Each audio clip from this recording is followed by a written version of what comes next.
Modernizing legacy PLC systems, like transitioning from CQ1H to CJ2M or CP2E using Ethernet, presents unique technical challenges.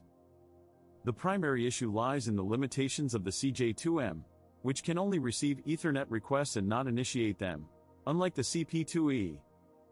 This restricts the CJ2M's role in the network architecture. Additionally, the CQ1H systems, being over 2 decades old, require careful consideration when integrating with newer models.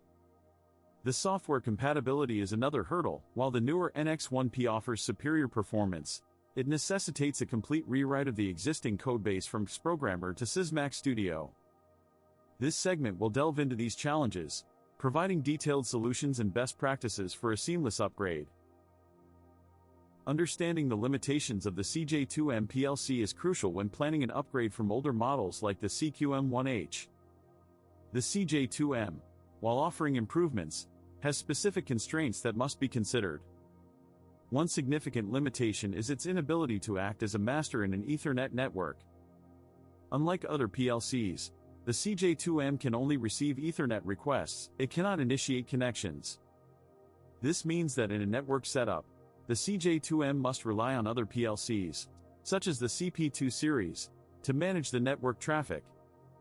This limitation impacts how you design your network architecture, especially when integrating multiple PLCs. Consider this when planning your upgrade path, as it will influence your choice of PLCs and network configuration. Transitioning to CP2 PLCs offers several key advantages. Firstly, CP2 PLCs can open multiple sockets, unlike the CJ2M, which can only receive requests. This makes CP2 PLCs more versatile for network communication. Secondly, CP2 PLCs are equipped with dedicated function blocks from Omron that simplify data exchange, making integration smoother. Additionally, CP2 PLCs provide enhanced performance and reliability compared to older models like the CQ1H. They are designed to handle modern industrial demands with greater efficiency. Lastly, using CP2 PLCs allows for a more scalable and future-proof solution, ensuring your system remains up to date with minimal maintenance. Now, let's dive into the practical implementation of Ethernet communication between the CJ2M and CP2. First, ensure both PLCs are configured with static IP addresses to avoid any network conflicts. For the CJ2M, navigate to the network settings and set the IP address to 192, 168, 1, 10 with a subnet mask of 255, 255, 255, 0. On the CP2, set the IP address to 192, 168, 1, 20 with the same subnet mask. Next, utilize Omron's dedicated function blocks for Ethernet communication. In the CJ2M, use the ECOM block to establish the connection. Set the destination IP to 192, 168, 1, 20 and the port number to 5000.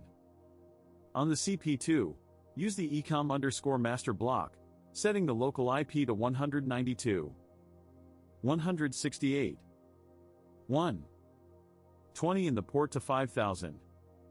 Ensure both PLCs are on the same network segment for seamless communication. This setup allows for efficient data exchange, leveraging the capabilities of both PLCs. Now, let's delve into some advanced considerations for Ethernet communication between CJ2M and CP2 PLCs. One critical aspect is understanding the role of each device in the network. Remember, the CJ2M cannot open sockets but can receive requests, making it unsuitable as a network master. On the other hand, CP2 PLCs can open multiple sockets, providing greater flexibility. To optimize data exchange, utilize Omron's dedicated function blocks, FBs. These FBs simplify the process and ensure efficient communication. Additionally, consider structuring your data carefully to maximize the amount of information transferred between PLCs. This approach not only enhances performance but also ensures long-term reliability, as evidenced by networks that have functioned flawlessly for over a decade. For those looking to upgrade from CQ1H to more modern systems like the NX1P, be aware that while direct software porting isn't feasible, the transition to Sysmax Studio offers significant performance improvements. If encoder inputs are a concern, avoid remote high-speed counters due to latency issues.